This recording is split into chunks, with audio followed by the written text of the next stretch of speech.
कोणतेही क्षेत्र असो, मेहनत, सातत्य आणि आत्मविश्वासाच्या जोरावर यश मिळवता येते.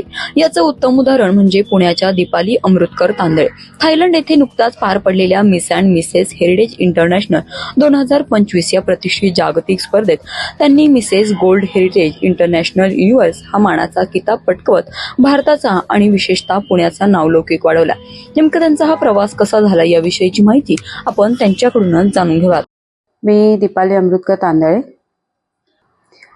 ही स्पर्धा आधी भारतीय लेवलला म्हणजे नॅशनल लेवलला झाली होती आणि त्यावेळेला माझं सिलेक्शन झालेलं आणि त्यानंतर ही इंटरनॅशनल लेवलला आपण गेलो होतो भारताचं प्रतिनिधित्व करायला.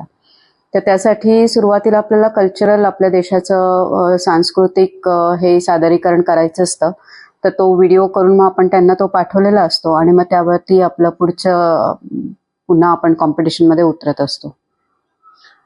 माझं मूळचं म्हणजे मी कार्यरत आहे ते म्हणजे IT क्षेत्रामध्ये आहे आणि मी प्रोग्राम मॅनेजर म्हणून काम करते. पण काय झालं की मी सोसायटीमध्ये बऱ्यापैकी सांस्कृतिक कार्यक्रमांचं आयोजन करत असते आणि माझे ते कार्यक्रम बघून मला एक दोघांनी विचारलं की तुला जर जागतिक पातळीवर याचं सादरीकरण करायला संधी मिळाली तर करशील का. तर मग मी विचार केला की समजा मला माझ्या काही गुणांचा वापर करून जर ह्यात भाग घेता आला तर बघूया आणि मग मी तसा प्रयत्न करायला सुरुवात केली. तर त्यासाठी मला बऱ्यापैकी म्हणजे आपल्या सांस्कृतिक ह्याचा अभ्यास करावा लागला. जसं की मी नृत्य सुद्धा सादर केलं होतं. तर मग ते लोकनृत्य आपलं कसं आहे किंवा काय म्हणतात त्याला काश्मीरपासून कन्याकुमारीपर्यंत तर सगळ्या गोष्टींचा अभ्यास करून मग मी त्याचं सादरीकरण करण्याचा प्रयत्न केला. ह्याच्यामध्ये 25 देश होते आणि 40 पार्टिसिपेंट्स होते आणि प्रत्येक कॅटेगरी होती जशी की लहान मुलांची, त्याच्यानंतर मिसेस अशी कॅटेगरी होती.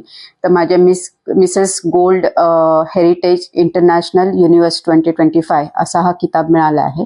आणि याच्यामध्ये ना असे सर्वात पहिलं मी जसं सांगितलं की पहिल्यांदा आपल्याला आपला कल्चर प्रेझेंट करण्यासाठी व्हिडिओ द्यावा लागला होता. त्यानंतर पुन्हा आपल्याला तिथं जाऊन सुद्धा आपल्या सांस्कृतिक ह्याचं सादरीकरण करण्यासाठी एक टॅलेंट राऊंड असतो. त्यामध्ये मी नृत्य सादर केलं होतं आपलं लोकनृत्य जे असतं. मग मी त्यामध्ये काय केलं होतं की बेंगॉली, त्यानंतर शिवतांडव आणि नंतर आपलं सुखकर्ता म्हणजे गणेश पूजन असे 3 याचं एकत्रीकरण करून सादरीकरण केलं. आणि त्यासाठी सुद्धा मी काय केलं होतं स्टेजवरती तिन्ही हे चेंजेस केले होते ड्रेसेस. म्हणजे आधी मी नऊवारी साडी नेसली होती, त्यावरती मी शिवतांडवसाठीचा स्कर्ट होता आणि त्याच्यावरती माझी बेंगॉली साडी होती. तर मी स्टेजवरती हे सगळे चेंजेस केले होते आणि इव्हन त्याच्या रिलेटेड प्रॉप सुद्धा यूज केले होते आणि त्यावेळेला आपल्याला स्टँडिंग ओवेशन सुद्धा मिळालेलं आहे तिथे. ऍक्च्युली हा तसा खडतर आहे कारण हे आपल्या रुटीन मधलं नक्कीच नाहीये. आणि जसं की मी माझ्या IT क्षेत्रात आता मला त्याची सवय आहे की मी 18 ते 20 वर्ष त्यात काम करते. तर त्याच्यात एक आपल्याला एक सराईतपणा आलेला असतो. पण हे सगळं काही वेगळं होतं. फक्त ह्यामध्ये मला मॅनेजमेंटचा माझा जे स्किल्स आहे किंवा सांस्कृतिक जो अभ्यास मी केला आहे त्याचा मला उपयोग झाला. पण बाकी सगळ्या ज्या गोष्टी आहेत जसं की स्टिलो टोजवरती चालणं माझ्यासाठी ते जेव्हा मी घातले पायात त्यावेळेला मी कुठेतरी आकाशात उभी राहिले असंच मला पहिल्यांदा जाणीव झाली होती. आणि त्याच्यानंतर पुन्हा हे चालून मग ते जसं आपण टीव्हीवर बघतो ना की डोक्यावरती पुस्तक ठेवून सरळ बघून चालणे वगैरे ह्या सगळ्या गोष्टींमधून मला कराव्या लागल्या होत्या आणि फार कठीण होतं कारण मुलगाही माझा तसा लहान आहे, तो 9 वर्षाचा आहे. परत ऑफिसमध्ये जर US क्लायंट होता त्यामुळे संध्याकाळी कॉल्स असायचे. तर माझा हा नृत्याची प्रॅक्टिस ही जी असायची ही नेहमी मी रात्री 12 नंतर करायचे. आणि त्याच्यानंतर हे व्हिडिओसाठी जेव्हा करावं लागलं तेव्हा मला 1-2 दिवसाची सुट्टी घेऊन मग त्यासाठी मला तो पुन्हा वेळ द्यावा लागला. म्हणजे हे सगळं खूपच असं हेक्टिक झालं होतं.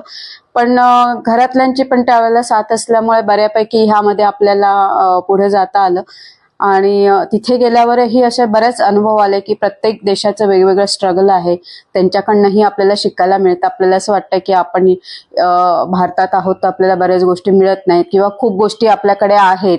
तर काही गोष्टींची देवाणघेवाण झाली की जसं की हंगेरी सारख्या देशातली माझी जी मैत्रीण आहे ती म्हणाली की त्यांच्याही इथे फॅशन शोसाठी एवढं अजून प्लॅटफॉर्म नाहीये, तर तिला पॅरिसला जावं लागतं की त्यापेक्षा उलट आपल्याकडे मुंबईमध्ये बऱ्यापैकी असे शोज होतात आणि आपल्याला अजून जास्त यामध्ये आपण सहभागी होऊ शकतो. तर अशा बऱ्याच गोष्टी आपल्याला देवाणघेवाण होते आणि प्रत्येक व्यक्तीचा म्हणजे म्हणजे जागतिक पातळीवर प्रत्येकाचा व्ह्यू काय असतो. जसं मला IT क्षेत्रात मिळतो व्ह्यू जागतिक पातळीवर, इकडे ह्या क्षेत्रातल्या लोकांचा अजून एक परसेप्शन असतो की ज्यातनं आपण बरंच काही शिकू शकतो. एक भाग असा आहे की आपलं जे सांस्कृतिक जी वारसा आहे तो पुढे चालवण्यासाठी कदाचित मी त्यावरती प्रयत्न करेल. IT प्रोफेशनल ते जागतिक स्पर्धेची विजेता असा त्यांचा प्रवास अनेक महिलांसाठी प्रेरणादायी ठरतो. Prachi Kedari, news 18 local, Pune.